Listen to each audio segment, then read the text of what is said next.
नमस्कार, वंदे मातरम। दोस्तों, स्वागत है आप सबका सैनिक पाठशाला में। आज के इस वीडियो के 3 अहम जानकारियां लेके आया हूं दोस्तों स्टेट बैंक ऑफ इंडिया ने एक चार्ज लगाने का फैसला किया है जो 1 अक्टूबर 2026 से लगने वाला है।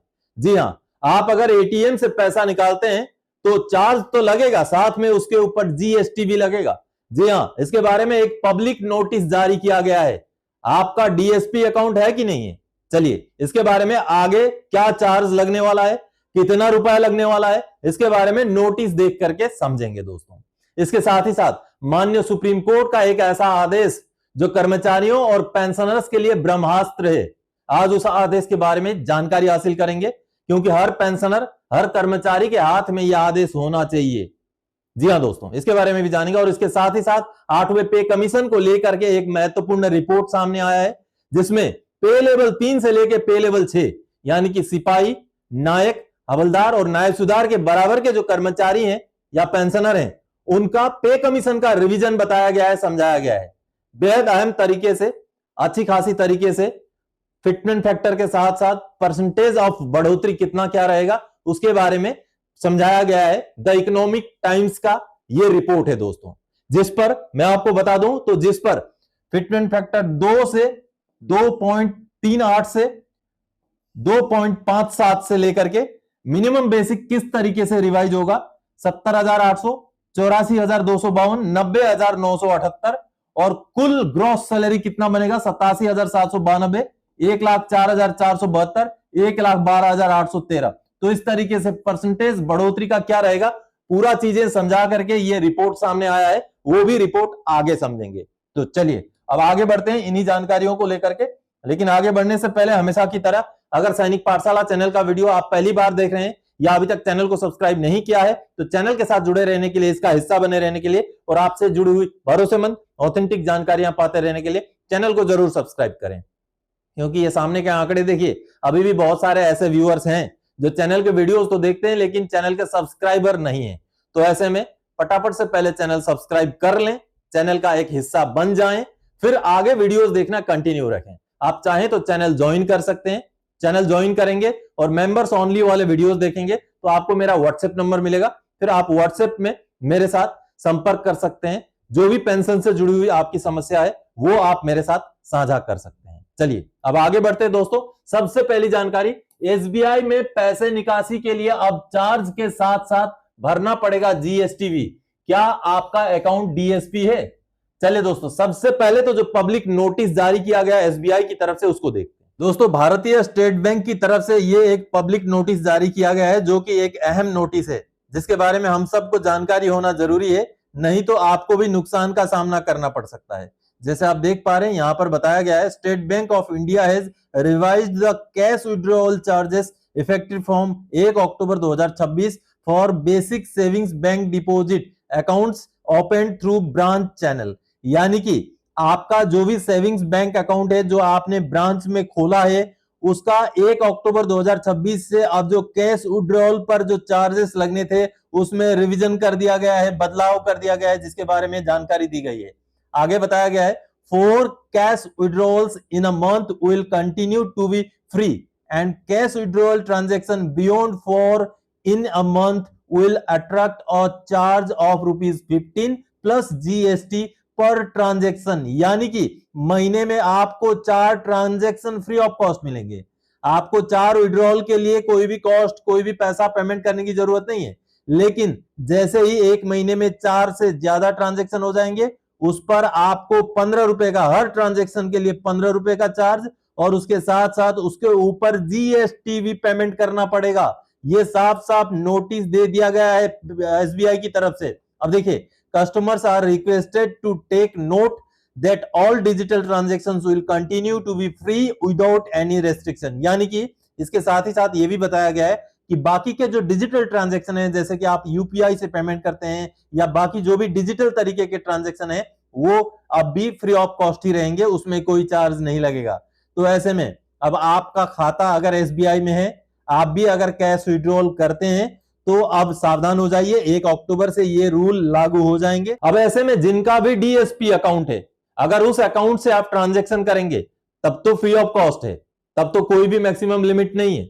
लेकिन दोस्तों, अब यहां पर ट्विस्ट ये आ जाता है कि बहुत सारे पेंशनर्स का डीएसपी अकाउंट होने के बावजूद भी एसबीआई का दूसरा अकाउंट भी होता है, उसमें भी पैसे विड्रॉ किए जाते हैं, तो उसमें भी चार्ज लगेगा। या किसी किसी पेंशनर का एसबीआई में अकाउंट नहीं है, डीएसपी अकाउंट पीएनबी में है, या किसी और ब्रांच में बैंक में आपका पेंशन अकाउंट है और एसबीआई का अलग से अकाउंट है, उसमें भी आप विड्रॉ करते होंगे, तो वैसे अकाउंट्स के लिए आप सावधान हो जाएं।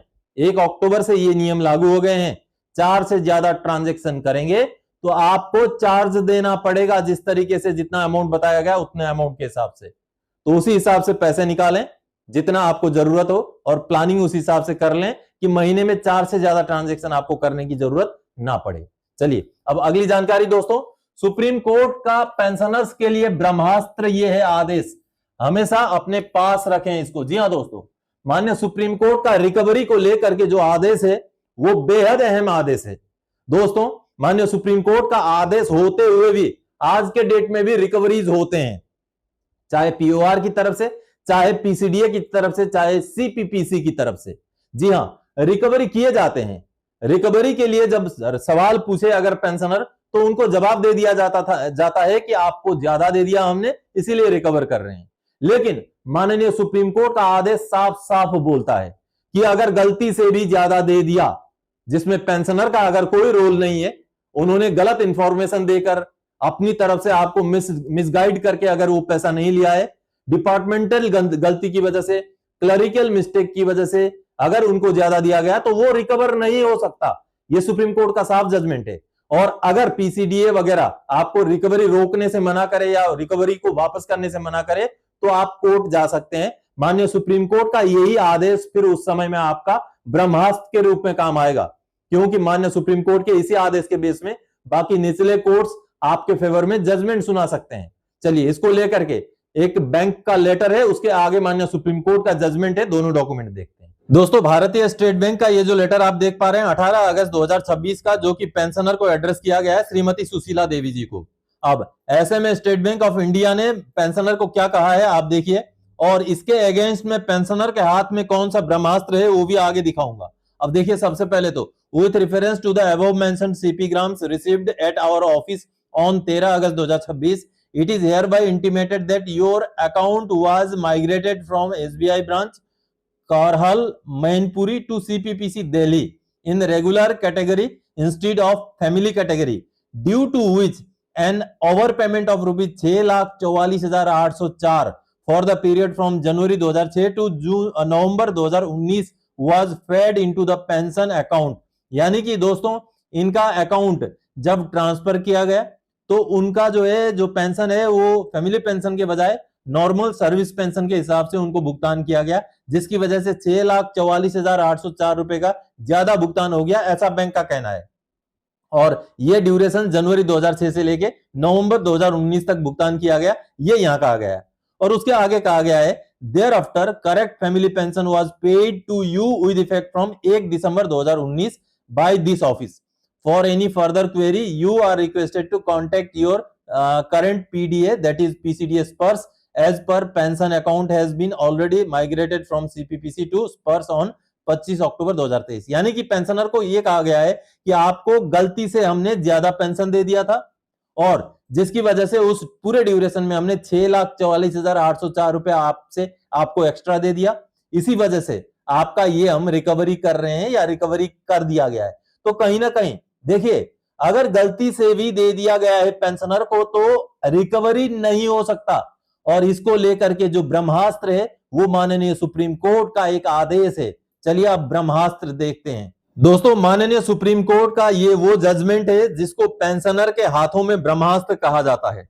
जी हां, ये जजमेंट अगर आपके हाथ में है तो बेशक आपको पीसीडीए पीओआर मना करे, लेकिन आखिर में जाकर के जीत आपकी हो सकती है, क्योंकि माननीय सुप्रीम कोर्ट के इसी जजमेंट के बेस पर बाकी के जितने भी कोर्ट हैं वो पेंशनर के फेवर में जजमेंट देते हैं। जी हां दोस्तों, ये जजमेंट है पंजाब सरकार वर्सेस रफीक मसीह वाला केस का। जी हां, और इसी जजमेंट में माननीय सुप्रीम कोर्ट ने पेंशनर से रिकवरी ना करने का 2 टूक आदेश सुनाया है। इसमें और भी बहुत सारे लाभार्थी थे, बहुत सारे जो एप्लीकेंट थे, लेकिन सभी का एप्लीकेशन को इकट्ठा करके माननीय सुप्रीम कोर्ट में सुनवाई हुई और रिकवरी को लेकर के ये बहुत बड़ा फैसला माननीय सुप्रीम कोर्ट ने दिया, जो कि पेंशनर्स को एक बहुत बड़ा रिलीफ के तौर पे देखा जाता है। दोस्तों, माननीय सुप्रीम कोर्ट का ऐसा ठोस जजमेंट होते हुए भी पेंशनर्स से आज के डेट में भी रिकवरी किया जाता है। लेकिन अब माननीय सुप्रीम कोर्ट ने ये जो जजमेंट दिया था, इसमें किस तरीके से दो टूक साफ कर दिया था कि पेंशनर से कोई भी रिकवरी नहीं हो सकता। आप देखिए, it is not possible to postulate all situation of hardship which would govern employee on the issue of recovery where payment have mistakenly been made by the employer in excess of their entitlement, be that is it may, based on the decisions referred to the herein above. We may as a ready reference summarize the following few situations wherein recoveries by the employers would be impermissible in law। यानी कि कानूनी तौर पर recovery permitted नहीं है, recovery नहीं कर सकते। और कंडीशंस क्या क्या हैं देखिए, बकायदा 1 2 3 4 करके कंडीशन दे रखे हैं। ये देखिए, recovery from employees belonging to class 3 and class 4 services और group C and group D services. यानी कि कोई भी कर्मचारी अगर ग्रुप सी या ग्रुप डी का कर्मचारी है तो उससे रिकवरी नहीं कर सकते। साफ है, इसमें कोई ना नुकुर ये बट इफ वाले कंडीशन है ही नहीं है। अगर कर्मचारी हैं और अगर तीसरे और चौथे ग्रेड के हैं तो नो रिकवरी। आगे देखिए, रिकवरी फ्रॉम रिटायर्ड एम्प्लॉइज और employees who are due to retired within 1 year of the order of recovery. यानी कि जो पेंशनर हैं, रिटायर्ड एम्प्लॉय का मतलब पेंशनर हैं, यहां फिर कोई क्लास का कैटेगरी भी नहीं है। अगर पेंशनर हैं तो उनसे रिकवरी नहीं हो सकता, या आगे 1 साल के अंदर पेंशन जा रहे हैं उनसे भी रिकवरी नहीं हो सकता। दो टूक आदेश है। आगे, recovery from employee when the excess में payment has been made for a period of in excess of 5 years before the order of recovery is issued. ये एम्प्लॉयज के लिए, सभी एम्प्लॉयज के लिए लागू है, बी हो, सी हो, ए हो, सभी के लिए लागू है। और चौथा वाला पॉइंट है recovery in cases where an employee. दोस्तों, ये चौथे पांचवे, चलिए बहुत सारे पॉइंट्स हैं, लेकिन ये जो पहला और दूसरा जो पॉइंट है, ये ही पेंशनर्स और सी और डी के कर्मचारियों का रिकवरी करने से साफ साफ रोकता है। तो कहीं ना कहीं अभी भी रिकवरी तो होते रहते हैं। तो रिकवरी अगर हो तो माननीय सुप्रीम कोर्ट का 18 दिसंबर 2014 का ये जो आदेश है, ये ब्रह्मास्त्र है। इस आदेश के बेस पर, इसके रेफरेंस पर अगर आप कोर्ट केस करें तो रिकवरी के केसेस पेंशनर्स के फेवर में जजमेंट आ जाते हैं दोस्तों, जो कि एक बहुत ही अहम आदेश है। ये तो आप सबने देखा दोस्तों कितना अहम ये आदेश है, जो दो टूक बोलता है कि पेंशनर से तो कोई रिकवरी नहीं, सी या डी ग्रुप के कर्मचारियों से भी कोई रिकवरी नहीं। तो ये एक ब्रह्मास्त्र है, इसको जरूर संभाल के आप रखिएगा। आपको अगर ये डॉक्यूमेंट चाहिए, ये माननीय सुप्रीम कोर्ट का आदेश चाहिए, तो आप व्हाट्सएप में मुझे मैसेज कीजिएगा।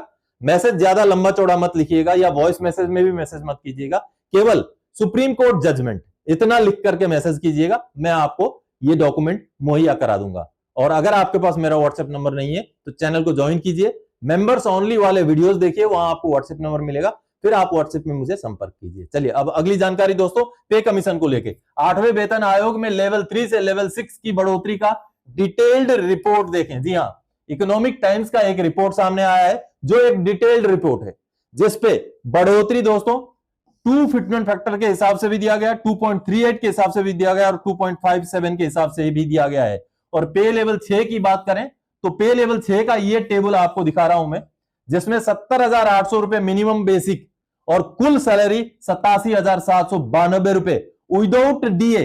यहां 1% भी डीए नहीं है, 1% भी डीए नहीं है, फिर भी 70,800 बेसिक और 87,792 रुपए कुल सैलरी होगा। और कैसे होगा उसको समझने के लिए चलिए डिटेल्ड जो रिपोर्ट आया है उसको देखते हैं। दोस्तों, आप ये द इकोनॉमिक टाइम्स का एक रिपोर्ट देख पा रहे हैं, जिसमें 8वां पे कमीशन का कुछ फिटमेंट फैक्टर को लेकर और खास करके पे लेवल 3 से लेकर के पे लेवल 6 तक का पूरा पेंशन पेमेंट का आंकड़ा यहां समझाया गया है।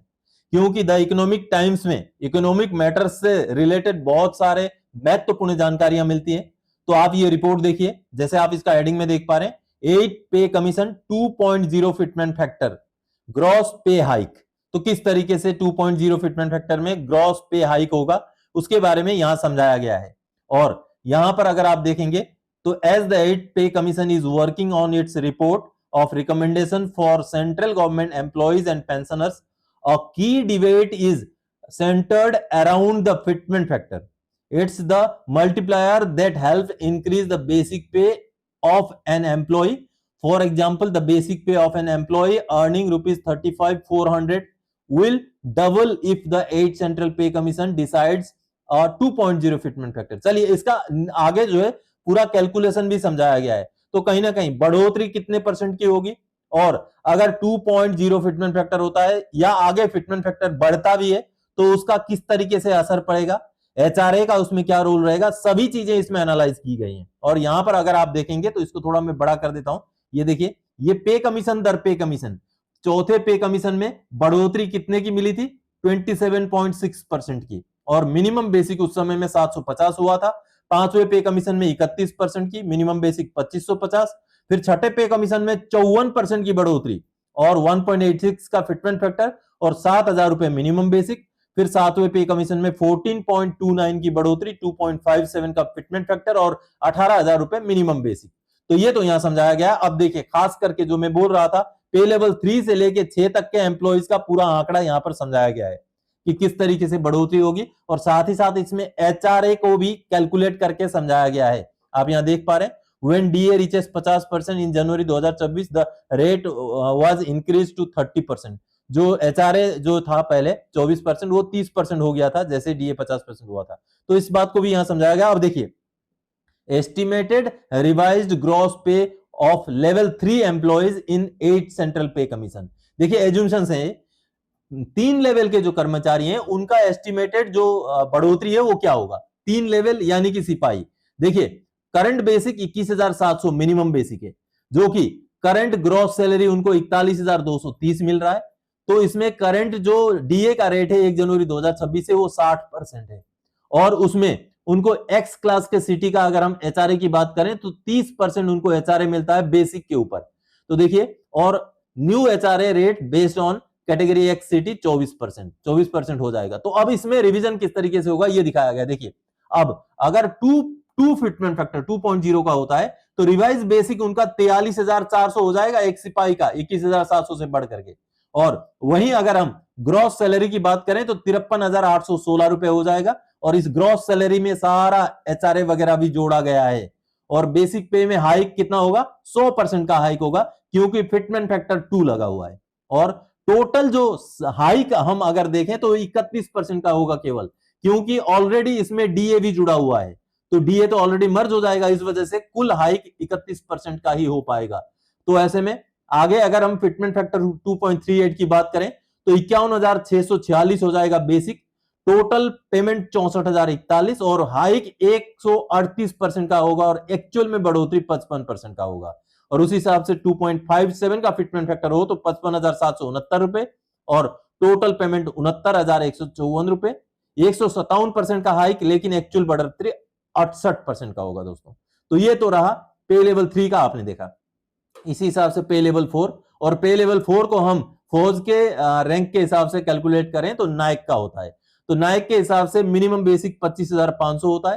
तो उसी हिसाब से ये जो उस समय का बेसिक मिनिमम इतना होगा, तो जब रिवाइज हो जाएगा तो देखिए मिनिमम बेसिक 2 पॉइंट फिटमेंट पर 51,000 पहुंच जाएगा, 3.38 पर 60,690 पहुंच जाएगा, और 2.57 फिटमेंट पर 65,535 तक बेसिक पहुंच जाएगा। उसी हिसाब से ग्रॉस सैलरी जो एचआरए वगैरह पूरा लगाकर और बेसिक पे का बढ़ोतरी इतना होगा, और एक्चुअल जो बढ़ोतरी है वो इतना होगा। आगे पे लेवल 5 यानी कि हवलदार के इक्विवेलेंट की हम बात करें तो वर्तमान में जो मिनिमम बेसिक है वो 29,200 है, और उनको 29,200 के साथ करंट जो ग्रॉस सैलरी मिल रहा है वो इतना हो जाएगा।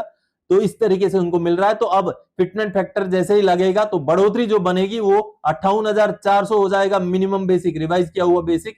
2 अगर फिटमेंट फैक्टर हो तो 2.38 हो तो 69,496 रुपए, 2.57 हो तो 75,044 रुपए हो जाएगा, और टोटल ग्रॉस सैलरी ये वाला अमाउंट हो जाएगा। फिर बेसिक पे का बढ़ोतरी इतना, लेकिन एक्चुअल जो बढ़ोतरी हो वो इतना हो जाएगा।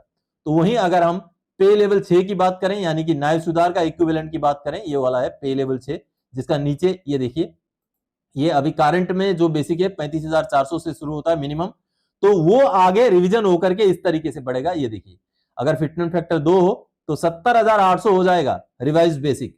2.38 हो तो 84,252 और 2.57 हो तो 90,978 हो जाएगा पे लेवल 6 का मिनिमम बेसिक।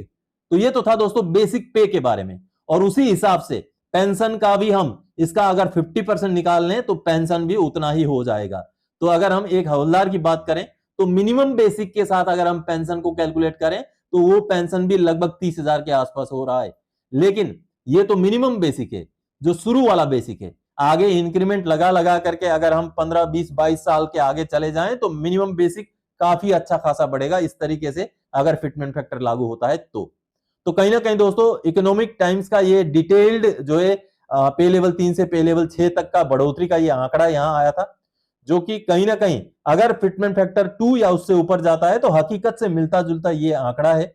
लेकिन फिटमेंट फैक्टर 2 तक पहुंचना भी ये तो समय बताएगा, लेकिन 2 तक भी अगर पहुंच जाए फिटमेंट फैक्टर तो हम एक अच्छा खासा पे कमीशन समझ सकते हैं। हालांकि अगर हमें 2 फिटमेंट फैक्टर भी मिल जाए 8वें पे कमीशन में तो पे कमीशन को हम अच्छा मान सकते हैं, क्योंकि डीए की जो बढ़ोतरी हुई है उस बढ़ोतरी के हिसाब से 60% ही डीए पहुंचा है जनवरी 2026 तक। तो ऐसे में फिटमेंट फैक्टर कहां तक पहुंचेगा वो बहुत मुश्किल है कहना, लेकिन 2 के आसपास या 2 प्लस माइनस कुछ रहता है तब भी हम फिटमेंट फैक्टर को अच्छा खासा मान सकते हैं। वैसे मांग तो 3.83 की है, 4.38 तक की भी मांग है, वो तो मांग है, उस पर कितना विचार विमर्श होगा और कितना फाइनली मिलेगा वो तो समय बताएगा दोस्तों। तो दोस्तों आज के इस वीडियो में इन्हीं जानकारियों के साथ आया था। आने वाले समय में और कोई जानकारीदायक आपसे सरोकार रखने वाला विषय लेके मैं फिर से हाजिर हो जाऊंगा। तब तक के लिए जय हिंद दोस्तों।